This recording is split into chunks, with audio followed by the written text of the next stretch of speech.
आप सभी का स्वागत है सक्सेस की 98 के चैनल के ऊपर। ये ग्रुप डी का पहला सेट है और जितने भी क्वेश्चन आपको कराऊंगा ना, ये सारे क्वेश्चन एनटीपीसी के एग्जाम में बना है, ठीक है। और जब आपका एग्जाम होगा ग्रुप डी का, तो आप देखिएगा इसी क्वेश्चन के आधार पर बस नंबर चेंज कर कर आपसे पूछा जाएगा। 10 को सेट देंगे आपको, 10 सेट अपने पास रखिएगा। और मैं तो बोलूंगा ना, जब जब कोई प्रश्न मैं करवाऊंगा तो आप सभी भी ट्राई करना और देखना कितने प्रश्न कर पा रहे हैं। और एक बात बोल दूं, 15 मार्च से आपका क्लास स्टार्ट हो रहा है ग्रुप डी का। 15 मार्च से आपका क्लास स्टार्ट होगा। एक भी क्लास ना छूटे, पूरा बेसिक से कराऊंगा, एक भी क्लास ना छूटे। इसीलिए ना आप टेलीग्राम वाले चैनल को ज्वाइन कर लीजिएगा। टेलीग्राम के ग्रुप का नाम क्या है आपका? तो सक्सेस जगह छोड़कर की 98, ठीक है। तो फटाफट क्वेश्चन को देखते हैं ग्रुप, फटाफट, ताकि और एक बात, अपने आप को जज करते रहना कितने क्वेश्चन कर पा रहे हैं। पहला प्रश्न आपके स्क्रीन के ऊपर, एग्जाम में छोड़ कर आते या कर आते। और ये नहीं कि बस आता है, कॉपी पेन लो, सही कर कर निकल जाओ, ठीक है। ये तब कॉन्फिडेंस भी आपका हाई होगा। क्वेश्चन क्या बन रहा है? बहुत लोग एग्जाम में छोड़ कर आए थे क्वेश्चन को। बोला है दो अभाज्य संख्या है। वो दोनों अभाज्य संख्या कौन कौन सा है भाई? वो दो अभाज्य संख्या x और y है। और आपको यह भी बोल दिया है, तो दोनों संख्या x और y है ना, x बड़ा वाला है और y छोटा है। x बड़ा है y से, और उन दो अभाज्य संख्या का जो लसअप और जो एलसीएम है वो 161 है। तो हमें यह बताइए आप सभी, 3y माइनस x का मान क्या होगा? इसका मान पूछ रहा है। तो सबसे, अगर एग्जाम में यही क्वेश्चन पूछे और नंबर चेंज कर दे, तो पहले क्या करिएगा? दो अभाज्य संख्या है और उसका एलसीएम कितना? 161 है। अच्छा, एलसीएम 161 है और ये दोनों अभाज्य संख्या है। तो पहला काम ये करिएगा, जो एलसीएम दिया गया है ना, उसको काटिए स्टार्टिंग से, एक छोड़कर, दो छोड़कर, एक दो छोड़कर, 3 से स्टार्ट करिए, 2 से भी स्टार्ट करिए। 2 से कटेगा, 2 से नहीं कटेगा, 3 से कटेगा, 3 से नहीं कटेगा, 4 से नहीं कटेगा, 5 से नहीं कटेगा, 6 से नहीं कटेगा, 7 से कटेगा। तो 7 हमारा अभाज्य संख्या है, बिल्कुल वो अभाज्य संख्या है। तो 7 से एक बार काटिए, तो 7 से काटेंगे, इसको कितना बचेगा आप बताइए? 7 दूनी 14, 2 उतरेगा, कैरी हो जाएगा 21, 7 तिया 21, यानी 23 अभाज्य संख्या है। तो बिल्कुल 23 भी अभाज्य संख्या है और 7 भी अभाज्य संख्या है, यानी वो दोनों अभाज्य संख्या मिल गया। और x बड़ा वाला है, यानी x का मान 23 और y का मान 7। तो अब आपको ये निकालने में क्या दिक्कत है? 3y का मान क्या हो जाएगा? y का मान अगर 7 है तो 3y का मान कितना हो जाएगा आपका? 21, 7 तिया 21 और x का मान 23। आंसर बताइए क्या होगा? -23, 21 प्लस में है तो -2 होगा। आंसर क्या हो जाएगा हमारा? ऑप्शन नंबर आपका 1। अगला क्वेश्चन हमारे सामने देखिए, ये क्वेश्चन एक दिया गया है आपका। क्वेश्चन बोला है हमारे सामने, यदि एक समबाहु त्रिभुज के प्रत्येक पक्ष में तो 3 गुना किया जाता है। कहने का मतलब, तात्पर्य है, यह मान लीजिए आपका समबाहुज है, ठीक है। इसका मान मान लीजिए a, इसका मान मान लीजिए, इसका मान मान लीजिए a। इनको अगर 3 गुना किया जाए, यानी 3a 3a 3a 3a से 3a 3 गुना किया जाए, तो त्रिभुज के क्षेत्रफल में कितनी प्रतिशत का वृद्धि होगा, वो प्रतिशत में बताना है। अच्छा, समबाहु त्रिभुज का फॉर्मूला क्या होता है क्षेत्रफल का? तो आपको पता होना चाहिए, √3/4 a²। एक बात बताइए, जो बदलाव आ रहा है सवाल में, 3 गुना जो हो रहा है वो किस में हो रहा है? ये a में हो रहा है, ये 3 गुना हो रहा है। तो बदलाव किस में आ रहा है? a में आ रहा है। तो आप बोल सकते हो a² दिया गया है a। ठीक, अब एक बात बताइए, आप कुछ भी नंबर पकड़ लीजिए a को। मान लीजिए a का संख्या, a पहले मान लीजिए 10 था, ये भी 10 था, तो पहले क्षेत्रफल था कितना? 100। अब ये 3 गुना बढ़ गया, यानी 10 से कितना हो गया? 10 से हो गया 30, और ये भी 3 गुना, यानी 10 से 30। तो अब क्षेत्रफल कितना हो गया? 900। 100 से 900 कितना का वृद्धि हो गया? तो भैया 800 का वृद्धि हुआ है। कहां से? 100 से।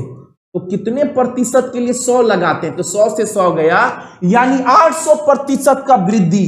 और एनटीपीसी का जो एग्जाम हुआ ना, बहुत सारे शिफ्ट में सेम क्वेश्चन पूछा गया।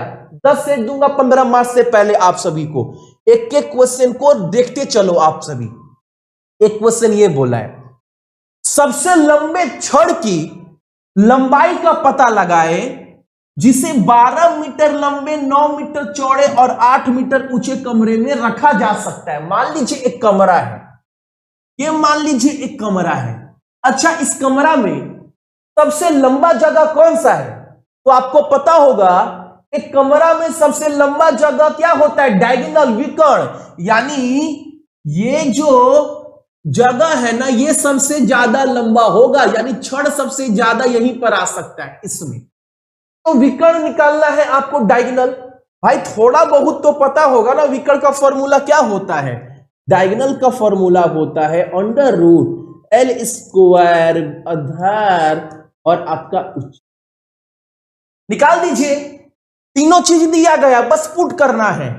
एल का स्क्वायर यानी 12 का स्क्वायर 144, उसके बाद दिया गया है आप सभी को 9 मीटर यानी 81, 8 मीटर यानी 64। इन तीनों को जोड़ेंगे कितना होगा? 8 6 14, 145 और 144 जोड़ेंगे तो 289 होगा। अब ये बाहर आएगा तो कितना बन जाएगा?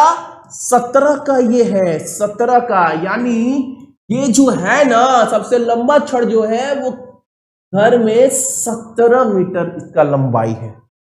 अगला एक क्वेश्चन ये पूछा है हमसे, फर्श की परिधि यानी फर्श का जो परिमाप है वो 18 सेंटीमीटर है और ऊंचाई जो है वो 3 सेंटीमीटर है।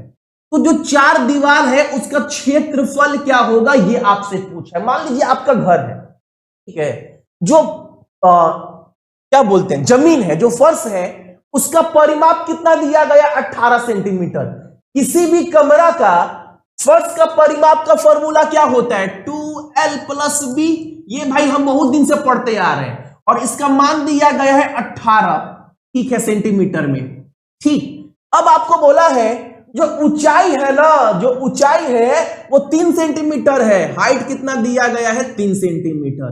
तो चारों दीवार का क्षेत्रफल आपसे पूछ रहा है। एक सीख कर जाइएगा, क्योंकि ना मान लीजिए कभी घर बनता है आपका, तो आप कोई भी अगर मिस्त्री आपके घर में आता है ना, तो अगर वो बोले 4 दीवार का क्षेत्रफल कितना होगा, उस हिसाब से हमें रंगाई का पैसा देना है, सीमेंट का पैसा देना है। तो याद रखिएगा 4 दीवार का क्षेत्रफल कैसे निकालते हैं? तो 4 दीवार का यानी 4 दीवार का क्षेत्रफल यानी कि एरिया कैसे निकालते हैं? 2l + b गुना में ऊंचाई होता है। एक बात बताइए आप सभी, ये दिख रहा है 2l + b तो दिया गया 18 सेंटीमीटर और हाइट भी हमारे पास है, तो कितना हो जाएगा? 54 सेंटीमीटर, यानी आंसर ए हमारा। एक एक सवाल को अब देखते चलना। अगला सवाल हमारे सामने, एक त्रिभुज का आधार 12 सेंटीमीटर है। अच्छा, एक मान लीजिए त्रिभुज है का जो आधार है वो 12 सेंटीमीटर दिया गया और बोला है और त्रिभुज का क्षेत्रफल यानी जो त्रिभुज का एरिया है ना बाब, जो एरिया है ना भाई, वो वर्ग के यानी वर्ग के क्षेत्रफल के बराबर है। यानी जो भी वर्ग का क्षेत्रफल होगा, यानी वर्ग का क्षेत्रफल और त्रिभुज का क्षेत्रफल दोनों बराबर है। अच्छा, और यह भी बोल दिया जिसकी लंबाई 12 सेंटीमीटर है, यानी वर्ग का एक साइड का लंबाई 12 सेंटीमीटर है। तो आपको पता होगा एक चीज कि वर्ग का क्षेत्रफल क्या होता है? ए स्क्वायर, यानी आप बोल सकते हो 12 × 12। ठीक है, कोई दिक्कत नहीं। अच्छा, इसका क्षेत्रफल इसके क्षेत्रफल के बराबर है। अच्छा, इसका क्या होगा? 1/2 length in height into, sorry, कोई दिक्कत? आपको पता है आधार दिया गया है, आधार 12 दिया गया है, ये ऊंचाई निकालना है और ये 1/2 है, ये 12 × 12 है। आपको पता होगा ये 12 से 12 कटेगा, बचा क्या? 1/2 गुना ऊंचाई बराबर 12। ऊंचाई निकालना है, 2 इससे गुना हो जाएगा तो ऊंचाई का मान कितना आ जाएगा आपका? 12 दूनी 24, यानी इसका मान कितना है? इसका मान आपका 24 है। सबको सवाल क्लियर होगा, एक एक सवाल को आप रट्टा मार लेना। अगला सवाल हमारे सामने देखो, एक बार बहुत जन एग्जाम में सवाल को छोड़कर आ रहे हैं, तो मैं बोलूंगा क्यों? क्योंकि भैया समझ में नहीं आ रहा है ये √5 है, +1 स्क्वायर है, ये सब क्या दिया गया है भैया। मैं बोलूंगा आपको कुछ नजर आ रहा है, आप बोलेंगे एक चीज नजर आ रहा है भैया, हमको बस इसमें ये समझ में आ रहा है स्क्वायर दिया गया है, a + b स्क्वायर, मोटा मोटी इसको पकड़ सकते हैं। मैं बोलूंगा बस काम बन गया, उतने में लेकर चलो। तो a मान लीजिए, इसको b मान लीजिए। a स्क्वायर + b स्क्वायर का फॉर्मूला क्या होता है? a square + b square + 2ab होता है ना, उसी में उसको तोड़िए एक बार। a स्क्वायर यानी √5 का स्क्वायर + b स्क्वायर यानी 1 का स्क्वायर + 2ab, 2a क्या होगा? √5, और b 1 है तो छोड़ दीजिए, ठीक है। अब बराबर क्या दिया गया है? a + b √5। थोड़ा इधर करते हैं ब्लैक पेन से। अब देखो, ये मैंने कुछ किया नहीं है, बस आगे सवाल को बढ़ाया है। ये क्या हो जाएगा? 5 हो जाएगा, ये +1 6 हो जाएगा, ये +2 5 बराबर a + b 5 दिया गया। ये 5 + 1 6 + 2 √5 बराबर a + b 5। ठीक है, अब क्या नजर आ रहा है? ये 5 ठीक है, साइड रखो। तो a का मान 6, b का मान 2, यानी बोल सकते हो a का मान 6, b का मान आपका 2। सवाल एग्जाम में बनेगा तो छाप कर आना, छाप कर, छोड़ना मत आप सभी। अगला क्वेश्चन हमारे सामने, n n का एचसीएफ बताना है। और एक सवाल आसान कर दिया ये बोलकर कि n प्राकृतिक संख्या है। प्राकृतिक संख्या मतलब जो आपके दिमाग में है, 1 2 3 4 5 10 50 100 1000 50,000 जो समझ में है, तो आपको इसका एचसीएफ निकालना है। निकल जाएगा। n का मान पकड़ लो 100, तो ये कितना हो जाएगा? 100 + 1 101। 101 और 100 का एलसीएम कितना होगा? एचसीएफ 1 होगा, क्योंकि अंतर 1 है। अच्छा, मान लो अगर n का मान 50 पकड़ ले तो ये 51 हो जाएगा, इनका भी अंतर 1, तो एचसीएफ 1 ही होगा। आपको जो मन वो करे पकड़ लो, इसको 1 तो इसको 2, इसका भी एचसीएफ कितना होगा? 1। उत्तर क्या हो जाएगा हमारा? आपका 1। अगला एक सवाल ये दिया गया है, यहां पर थोड़ा सा गलती है, इसको थोड़ा करेक्शन कर लीजिएगा। ये क्या होगा? x² - y² होगा। इसका मान आपको बताना है। कैसे करेंगे? थोड़ा सही से लेते हैं। ये गलती दिया गया है, यहां पर है x² - y² का मान आपको बताना है। कैसे करेंगे? सोचो तो बहुत आसान है, और ना सोचो तो सवाल एग्जाम में छोड़कर आएंगे। बहुत लोग छोड़कर आते हैं सवाल ये वाला। कैसे करेंगे? एक बात देखिए, एक बात समझिएगा, जितने लोग भी देख रहे हैं, इसको बनाएंगे कैसे? पहले इसका फॉर्मूला क्या होता है पहले वो समझते हैं। x + y² - 2xy। भैया ये तो हम लोग बचपन से पढ़ते आ रहे हैं, इसका फॉर्मूला तो हम सभी को पता है। x + y² दिया गया है, कैसे करेंगे? आइए ना, इसको तोड़िए थोड़ा। देखो, x + y दोनों को जोड़ना है, यानी √5 + 1 √5। मैं समझाऊंगा भी अब थोड़ा सा। अब देखो, इस सवाल में डरना मत, मैं जितना शॉर्ट में बताऊंगा ना बस समझ लेना, उसके बाद मैं डिटेल में भी समझा दूंगा। देखो, ये हो गया x + y, प्लस यानी प्लस, ठीक है। अब देखो आप सभी, अगर इस फॉर्म में कोई भी सवाल दिया हो ना बाबू, आप नीचे देखो क्या नजर आ रहा है, नीचे क्या नजर आ रहा है, नीचे क्या नजर आ रहा है, नीचे क्या नजर आ रहा है? तो नीचे नजर आ रहा है भैया a² - b²। इसका मतलब ये होता है भैया, क्या इसका मतलब ये होगा आपका, नीचे हो जाएगा 5 का स्क्वायर। देखो नीचे क्या हो जाएगा, √5 का स्क्वायर -1 का, यानी नीचे क्या हो जाएगा, 5 - 1 4। नीचे 4 तो आएगा ही आएगा, ये तो मैं कंफर्म हूं, ये तो मैं कंफर्म हूं। ऊपर क्या होगा, ऊपर में आपको सोचना है, ऊपर में आप क्या करें। देखो, अच्छा ऊपर में ना एक चीज मैं आपको बता दे रहा हूं, अगर किसी भी अभी कभी भी इस फॉर्म में दिया होगा ना, आप डायरेक्ट ये कर देना, जो संख्या दिया हो, जो संख्या ऊपर दिया हो उसको 5 + 1 बाहर दो, 6 दूनी 12, यानी कितना हो आपका कितना हो जाएगा 12/4, यानी x + y का मान कितना हो जाएगा 3 हो जाएगा। लेकिन भैया ये तो आप शॉर्टकट बता दें, याद कर लो, समझाइए थोड़ा ना, समझाते हैं। अच्छा पहले इसको तोड़ो, रैशनलाइज करने आता है और शॉर्ट में बताएंगे। देखो एक बार पहले इसको करते हैं, तो ये दिया गया है 5 + 1 √5 - 1। रैशनलाइज कैसे करते हैं, जो नीचे वाला होता है वही आगे आता है चेंज होकर, यानी 5 + 1 और नीचे 5 + 1, ये पता होगा आपको, ठीक। तो नीचे तो हमारा इस केस में 4 आएगा ही आएगा। अब ऊपर क्या होगा, इसका गुना जब इससे करेंगे तो 5 बनता है, इसका गुना जब इससे करेंगे 1 √5 बनेगा, इसका गुना जब इससे करेंगे तो 1 √5 बनेगा, इसका गुना जब इससे करेंगे +1 बनेगा, ठीक। अब आगे में प्लस है, आगे में प्लस है।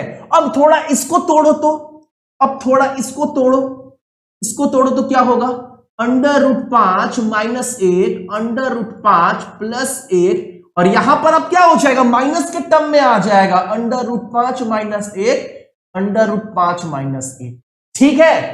अब इसमें भी नीचे में क्या होगा, नीचे में तो 4 आएगा ही आएगा, क्योंकि a + b a - b a² b² के फॉर्म में तोड़ दिया है, a² - b² फॉर्म में, तो a² 5 हो जाएगा, b² 1, 5 - 1 4।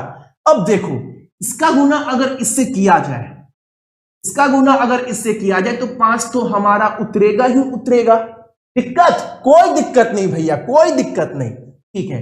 अब इसका गुना इससे माइनस में है तो -√5 होगा, ठीक है। इसका गुना इससे किया जाए तो भैया -√5 होगा, ठीक है बाबू। इसका गुना इससे क्या है तो माइनस माइनस प्लस, यानी +1 हो जाएगा। अब ये दोनों अंडर रूट नीचे में 4 है, 4 ही रहेगा, प्लस करना है। अब एक बार देखो -5 + 5 + 5, ये कटा, बचा क्या क्या, बचा 5 5 10 11 12, यानी 12/4 बचा। तो क्या है x + y का मान 3, वही चीज मैं समझा रहा हूं, बहुत प्यार से तोड़कर समझा है, किसी को कोई दिक्कत नहीं होना चाहिए।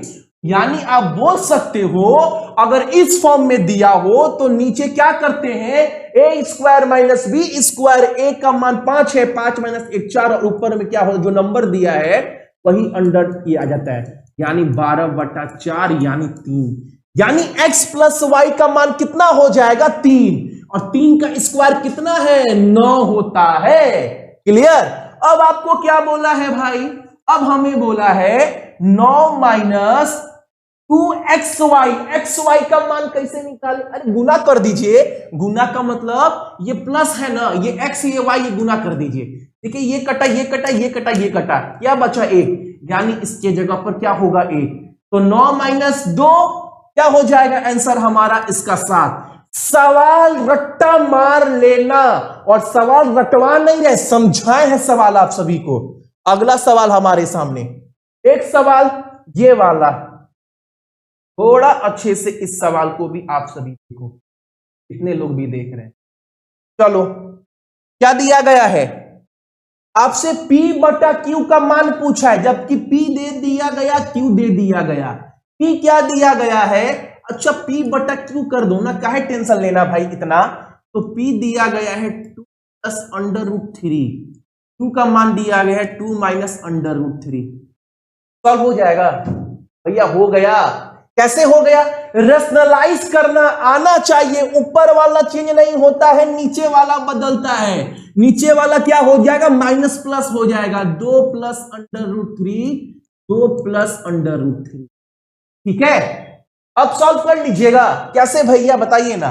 अरे बाबू a² - b², 2 का स्क्वायर 4, और वो 3 4 - 3 1 होगा, दिक्कत। अब देखो 2 दूनी 4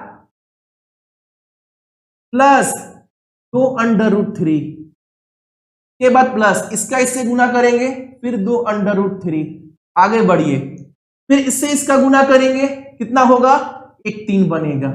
अब क्या करना है, अब तो सवाल सॉल्व हो गया भाई, सवाल तो सॉल्व हो गया, 4 है और 3 7 है, 7, और ये सेम है, तो ये 2 2 4 हो जाएगा, 4√3, ये हमारा आंसर हो जाएगा 74 क्लियर।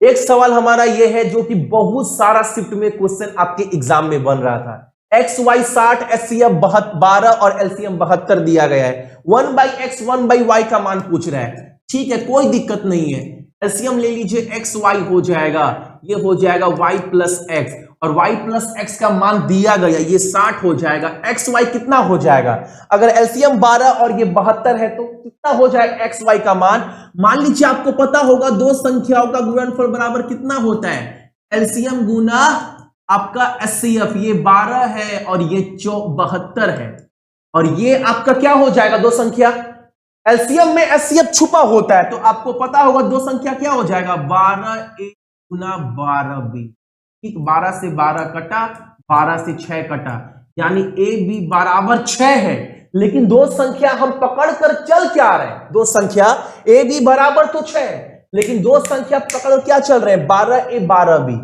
तो ए बी 6 है तो ए का मान 3 पकड़ लो, या 2 पकड़ लो, या 2 या 3 पकड़ लो, ठीक है, तो 12a का मतलब आप पकड़ लीजिए 2 तो 24, और 12b का मतलब 36, यानी आप बोल सकते हो कि कितना हो जाएगा, 24 गुना 36। इसको सॉल्व करना है, सॉल्व कर दीजिए, कैसे होगा, अगर आप इसको काटेंगे 12 से तो 5 बार में, और नीचे हो जाएगा आपका 2 बार में, और ये 36, यानी 5/72 हमारा आंसर। ये हमारा पहला पार्ट था ग्रुप डी के एग्जाम को लेकर मैथ का। क्लास अच्छा लगा होगा लाइक कर दीजिएगा। डेली शाम को ना 7 से 8 के बीच में इसी चैनल के ऊपर आपको क्लास मिलेगा। एक भी क्लास मिस ना हो ना, चैनल को सब्सक्राइब करने के बाद नोटिफिकेशन के घंटे को दबा दीजिएगा, या फिर हमारे टेलीग्राम वाले ग्रुप को ज्वाइन कर लीजिए सक्सेस 98, ताकि एक भी क्लास आपका ना छूटे। Thank you everyone.